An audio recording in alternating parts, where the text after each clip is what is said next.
दोस्तों, हर किसी के मन में यह सवाल होता है कि तारे क्या हैं, ब्रह्मांड कैसा है, धरती के बाहर की दुनिया कैसी है, और सभी लोग जानना चाहते हैं कि इन बादलों के पीछे क्या है, क्या अंतरिक्ष में भी कोई रहता है या नहीं। दोस्तों, हर कोई ना स्पेस के बारे में जानने को इच्छुक है। बढ़ती टेक्नोलॉजी और रोज नए नए प्रयोगों से प्राप्त होने वाली अंतरिक्ष की जानकारी हमें इस बारे में जानने के लिए और अधिक उत्सुक बनाती है। हमारे इसी तरह के कई सवालों के जवाब खोजने के लिए अमेरिका द्वारा नासा की स्थापना की गई। दोस्तों, हमारे देश में भी ना इस तरह के कार्यों को अंजाम देने के लिए भारतीय अंतरिक्ष अनुसंधान यानी इसरो की स्थापना की गई है। इन दोनों का काम स्पेस से जुड़े कई सवालों के जवाब और स्पेस में होने वाली घटनाओं के बारे में जानना है। आपने बहुत बार इन संस्थाओं के बारे में समाचार पत्रों में पढ़ा होगा या सुना होगा। आज हम आपको इस वीडियो के माध्यम से नासा के बारे में जानकारी उपलब्ध करवाएंगे। दोस्तों, नासा यानी national aeronautics and space administration एक अमेरिकी संस्था है जिसका गठन 1958 में national advisory committee for aeronautics के स्थान पर किया गया था। दोस्तों, नासा का मुख्य कार्य ना अंतरिक्ष कार्यक्रम और एरोनॉटिक्स के बारे में रिसर्च करना है। फरवरी 2006 से नासा का लक्ष्य भविष्य में अंतरिक्ष अनुसंधान और वैज्ञानिक खोज जैसे एरोनॉटिक्स और एरोस्पेस को बढ़ाना है।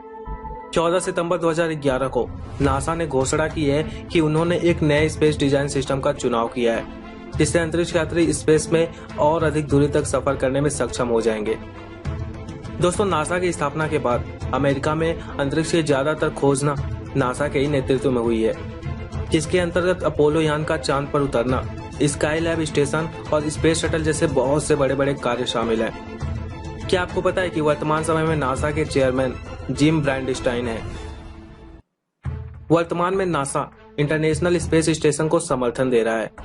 इसके साथ ही वह Orion multipurpose crew vehicle, the space launch system और कमर्शियल क्रू व्हीकल के निर्माण और विकास में भी अपना योगदान दे रहा है। दोस्तों, नासा दुनिया की सबसे बड़ी स्पेस एजेंसी मानी जाती है जिसने अंतरिक्ष के क्षेत्र में बड़े से बड़े मुकाम को हासिल किया है।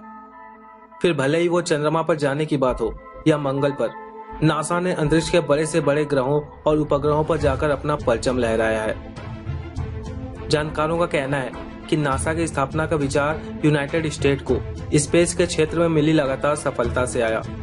अपनी स्थापना के बाद ही नासा ने पहले उपग्रह एक्सप्लोर 1 का भी सफल परीक्षण किया था।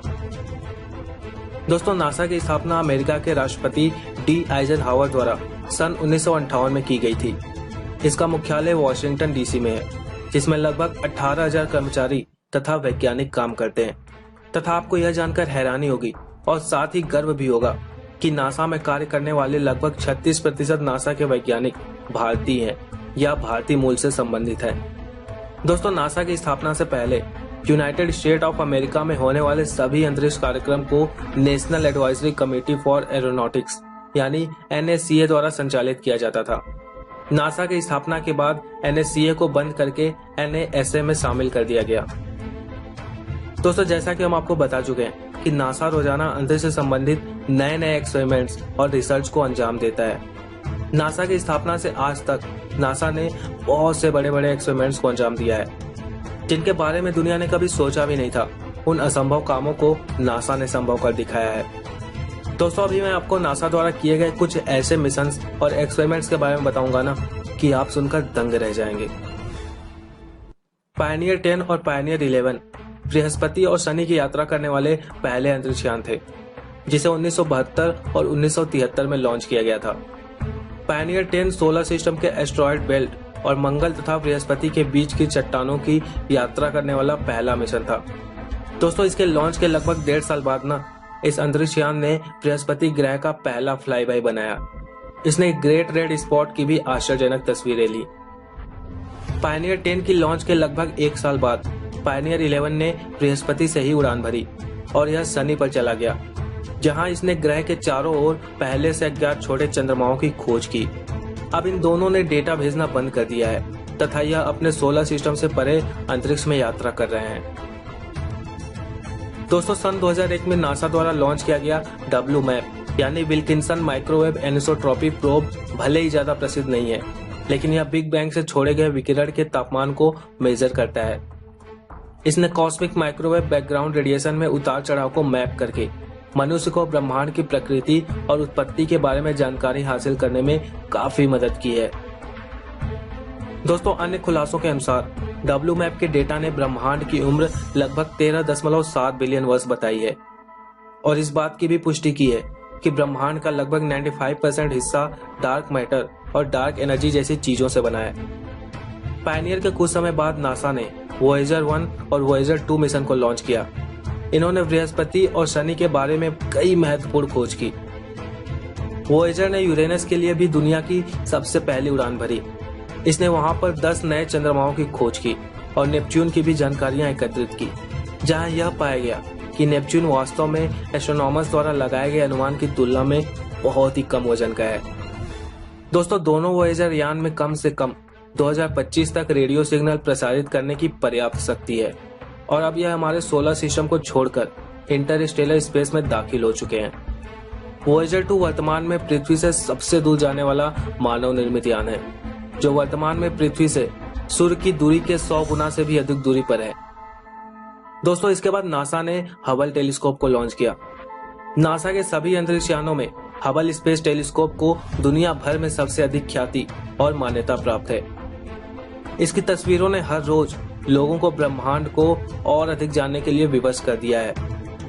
इस टेलीस्कोप ने मौलिक रूप से विज्ञान को भी बदल दिया है और इसकी मदद से खगोलीय मुद्दों पर बहुत अधिक गणना की जा सकती है। दोस्तों, नासा ने आकाश में ऑप्टिकल टेलीस्कोप को भेजकर एक ऐसा उपकरण विकसित किया है जो सितारों, ग्रहों, नेबुला और आकाशगंगाओं जैसी चीजों को हमारे सामने पूरी तरह से विस्तृत रूप में प्रकट कर सकता है।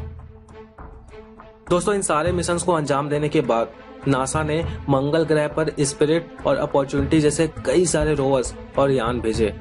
सिर्फ 90 दिनों के मिशन के लिए बने इन मार्स रोवर्स ने खुद को विज्ञान की दुनिया में बहुत आगे निकाल दिया है और यह अभी भी लैंडिंग के 5 साल से अधिक समय के बाद भी मंगल ग्रह पर रिसर्च कर रहे हैं। स्पिरिट एंड अपॉर्चुनिटी नाम के मार्स एक्सप्लोरेशन रोवर्स जनवरी 2004 में इस ग्रह के अपोजिट साइड पर उतरे और तब से ही वे मंगल की सतह पर यात्रा करते हुए क्रेटर्स तथा पहाड़ों में घूम रहे हैं। दोस्तों, इन रोवर्स की मदद से ही पता चला है कि किसी समय मंगल की सतह पर लिक्विड वाटर हुआ करता था। अब हम बात करेंगे नासा के सबसे बेहतरीन अंतरिक्ष विज्ञान मिशन की और गर्व की बात यह है कि इस मिशन का श्रेय न मशीन को नहीं बल्कि मनुष्य को जाता है। इस मिशन में मानव इतिहास के लिए न केवल इंसान को चंद्रमा पर भेजा गया था, बल्कि अपोलो यात्रा किसी भी स्पेस की वस्तु को इंसानों द्वारा पृथ्वी पर लाने के लिए पहली बार प्रयोग की गई थी। दोस्तों, अपोलो मिशन ने चंद्रमा के बारे में हमारी वैज्ञानिक समझ को बहुत ही ज्यादा बढ़ा दिया है। अपोलो अंतरिक्ष यात्रियों द्वारा एकत्रित किए गए डेटा से हमें यह जानने में मदद मिली है कि चंद्रमा कितना पुराना है, इसका भार कितना है, यह किससे बना है और यह सब कैसे शुरू हुआ होगा। अपोलो 11 के चालक दल जिन्होंने पहली लैंडिंग की, उसके मुख्य कमांडर नील आर्मस्ट्रांग थे और lunar module pilot Buzz Aldrin थे। दोस्तों, आज नासा अंतर्राष्ट्रीय अंतरिक्ष क्षेत्र में अपनी एक अलग ही पहचान बना चुका है। नासा विश्व की अन्य स्पेस एजेंसियों के साथ मिलकर भी कार्य करता है, जिनमें यूरोपियन स्पेस एजेंसी तथा इसरो जैसी प्रमुख संस्थाएं शामिल हैं। हमने आपको नासा के बारे में लगभग सभी मुख्य जानकारियां प्रदान की हैं। अगर वीडियो अच्छी लगी हो तो इसे लाइक करें और अपने दोस्तों के साथ शेयर जरूर करें।